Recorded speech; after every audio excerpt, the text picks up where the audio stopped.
Even Indian economists abroad don't believe the government of India's numbers. There is a serious lack of talent in the government. Businesses are scared to touch anything.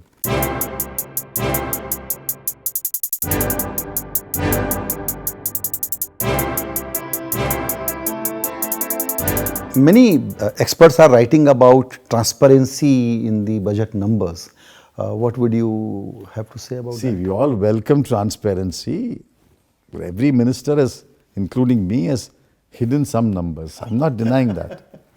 I'm not denying that. Exigencies are like that. But this government has gone beyond all limit. This government has Is this crossed first time all you are limit. admitting that you have hidden No, some I've numbers? admitted it before. I myself said there are off-budget borrowings. Right. And the analyst and the rating agency takes that into account. So same mistakes at a scale. But scale makes a difference, na? Scale makes a difference. It's a very different thing for me to do this. It's a very different thing if I take a stick and beat your head. That's a scale, but it makes a big difference. Yes, which is what is questionable. And they've changed the base year, which is okay. They've changed the methodology. They've changed the deflator. So much so, for the first time, our numbers are not being believed in the world. In the UPA time, our numbers were believed with some adjustment on the off-budget borrowing. But nobody believes their numbers. Even Indian economists abroad don't believe the government of India's numbers. We are being compared to China 6 years ago. Now if they come up with a very serious disinvestment or privatization plan, will that be enough looking at the banking situation which is reaching nowhere? No. Why are they privatizing? They must tell me that first. See, privatization is not a panacea for the problems. Privatization must have a goal. I can understand if you say, I want to privatize Air India, because Air India is a perennial, perpetual loss maker. I cannot run an airline. Let a private person come and run an airline. I understand that. Why should you privatize an oil company? But why? You must give a reason. Na? Their failure to raise revenues, not only this year, even last year they fell short. The previous year also they fell short. Every year, their marksmanship is the worst of any government. Worst. That is because they don't understand how the macroeconomy functions. Sir, this is an accusation that they don't understand. One standpoint is they understand, but it is not their priority. No, I don't agree. Their priority is Hindutva, whereas I assume economy is second priority or third priority. Even the third priority, they don't understand the macroeconomy. There is a serious lack of talent in the government. So the answer is very simple.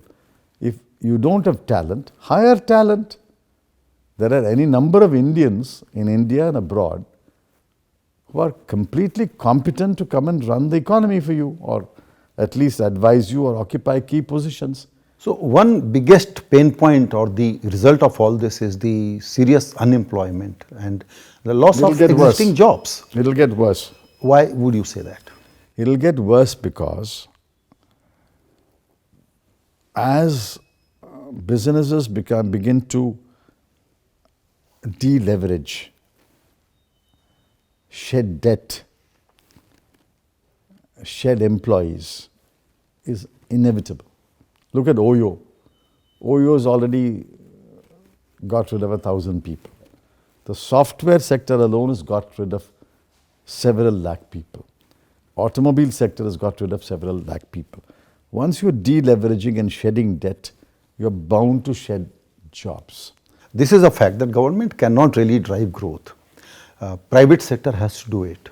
But the relationship with the private sector is totally damaged, and more than that, the total kind of total killing of entrepreneurial spirit is now a known fact.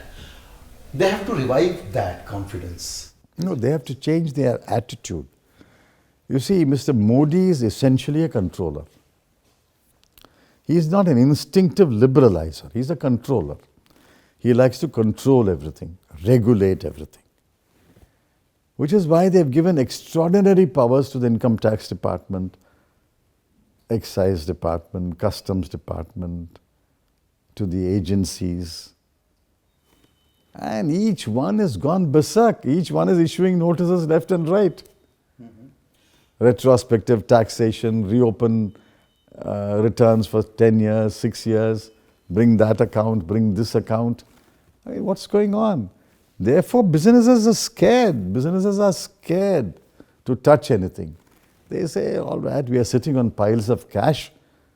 Why should we now take the trouble of starting anything new now? We'll sit on cash. What do you hear from foreign investors? Foreign investors are investing in the stock market. It's FII. It's not FDI. They're investing in the stock market. Stock market is booming. The reality on the ground is the millions of jobs which are dependent upon the small and medium enterprises. That is not reflected in the stock market.